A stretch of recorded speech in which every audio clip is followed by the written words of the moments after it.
Madhyama Nikaya. Middle-length discourses. Translated by Bhikkhu Sujato. sutta.central.net. Middle discourses 32. The longer discourse at Gosinga. So I have heard. At one time the Buddha was staying in the Sal forest park at Gosinga, together with several well-known senior disciples, such as the Venerable Sariputta, Mahamajalana, Mahakassapa, Anuruddha, Revata, Ananda, and others. Then in the late afternoon, Venerable Mahamajalana came out of retreat, went to Venerable Mahakassapa, and said, "Come, Reverend Kassapa, let's go to Venerable Sariputta to hear the teaching." "Yes, Reverend," Mahakassapa replied. Then, together with Venerable Anuruddha, they went to Sariputta to hear the teaching. Seeing them, Venerable Ananda went to Venerable Revata, told him what was happening, and invited him also. Sariputta saw them coming off in the distance and said to Ananda, "Come, Venerable Ananda. Welcome to Ananda, the Buddha's attendant, who is so close to the Buddha." "Ananda, the Sal forest park at Gosinga is lovely, the night is bright, the sal trees are in full blossom, and divine scents seem to float on the air. What kind of mendicant would beautify this park?" "Reverend Sariputta, it's a mendicant who is very learned, remembering and keeping what they've learned. These teachings are good in the beginning, good in the middle, and good in the end, meaningful and well phrased, describing a spiritual practice that's entirely full and pure. They are very learned in such teachings, remembering them, reinforcing them by recitation, mentally scrutinizing them, and comprehending them theoretically. And they teach the four assemblies in order to uproot the underlying tendencies with well-rounded and systematic words and phrases. That's the kind of mendicant who would beautify this park." When he had spoken, Sariputta said to Revata, "Reverend Revata, Ananda has answered by speaking from his heart. And now we ask you the same question. Reverend Sariputta, it's a mendicant who enjoys retreat and loves retreat. They're committed to inner serenity of the heart, they don't neglect absorption, they're endowed with discernment, and they frequent empty huts. That's the kind of mendicant who would beautify this park." When he had spoken, Sariputta said to Anuruddha, "Reverend Anuruddha, Revata has answered by speaking from his heart. And now we ask you the same question. Reverend Sariputta, it's a mendicant who surveys the entire galaxy with clairvoyance that is purified and surpasses the human, just as a person with good sight could survey 1,000 wheel rims from the upper floor of a stilt longhouse. That's the kind of mendicant who would beautify this park."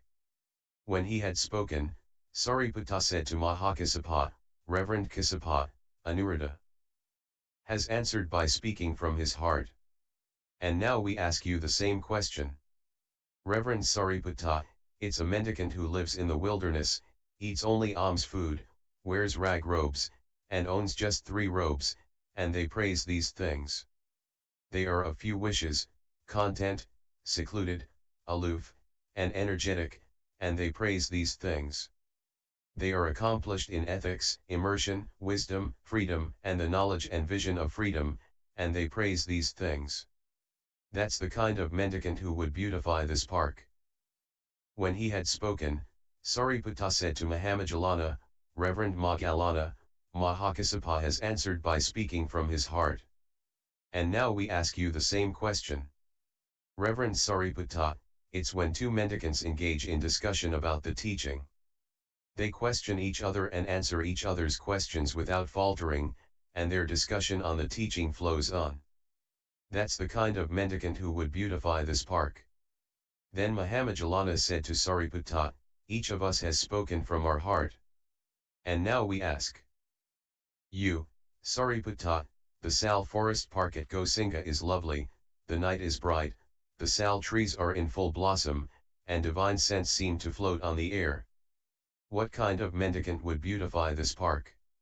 Reverend Mahamajalana, it's when a mendicant masters their mind and is not mastered by it. In the morning, they abide in whatever meditation or attainment they want. At midday, and in the evening, they abide in whatever meditation or attainment they want. Suppose that a ruler or their minister had a chest full of garments of different colors. In the morning, they'd don whatever pair of garments they wanted. At midday, and in the evening, they'd don whatever pair of garments they wanted. In the same way, a mendicant masters their mind and is not mastered by it. In the morning, they abide in whatever meditation or attainment they want. At midday, and in the evening, they abide in whatever meditation or attainment they want. That's the kind of mendicant who would beautify this park. Then Sariputta said to those venerables, each of us has spoken from the heart. Come, reverends, let's go to the Buddha, and inform him about this. As he answers, so we'll remember it. Yes, Reverend, they replied. Then those venerables went to the Buddha, bowed, and sat down to one side. Venerable Sariputta told the Buddha of how the mendicants had come to see him, and how he had asked Ananda, Ananda, the sal forest park at Gosinga is lovely, the night is bright, the sal trees are in full blossom, and divine scents seem to float on the air.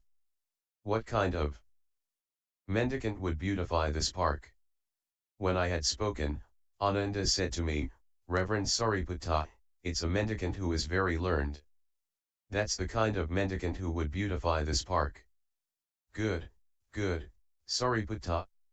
Ananda answered in the right way for him. For Ananda is very learned. Next I asked Revata the same question. He said, it's a mendicant who enjoys retreat. That's the kind of mendicant who would beautify this park. Good, good, Sariputta. Revata answered in the right way for him. For Revata enjoys retreat. Next I asked Anuruddha the same question. He said, it's a mendicant who surveys the entire galaxy with clairvoyance that is purified and surpasses the human.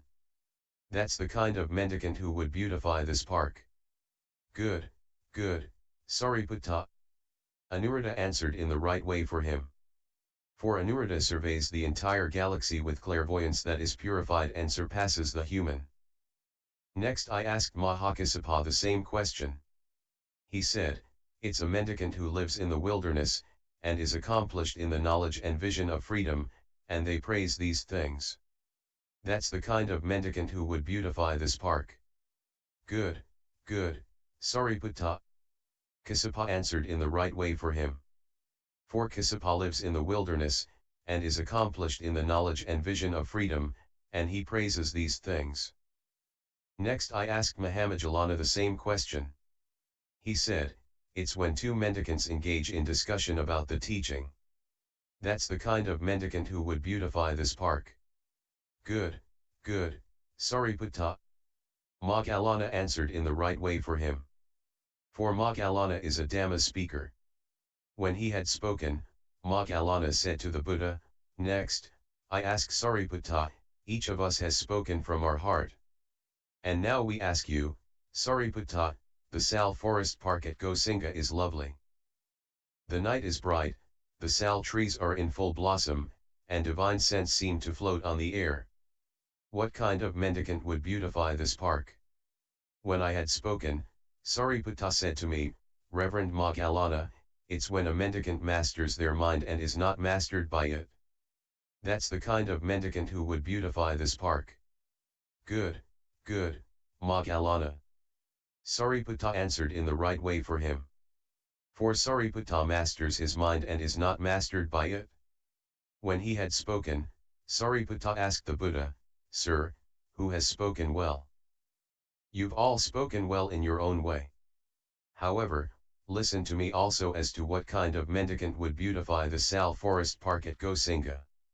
It's a mendicant who, after the meal, returns from alms round, sits down cross-legged with their body straight, and establishes mindfulness right there, thinking, I will not break the sitting posture until my mind is freed from the defilements by not grasping.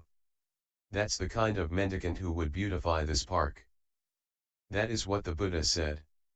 Satisfied, those venerables were happy with what the Buddha said.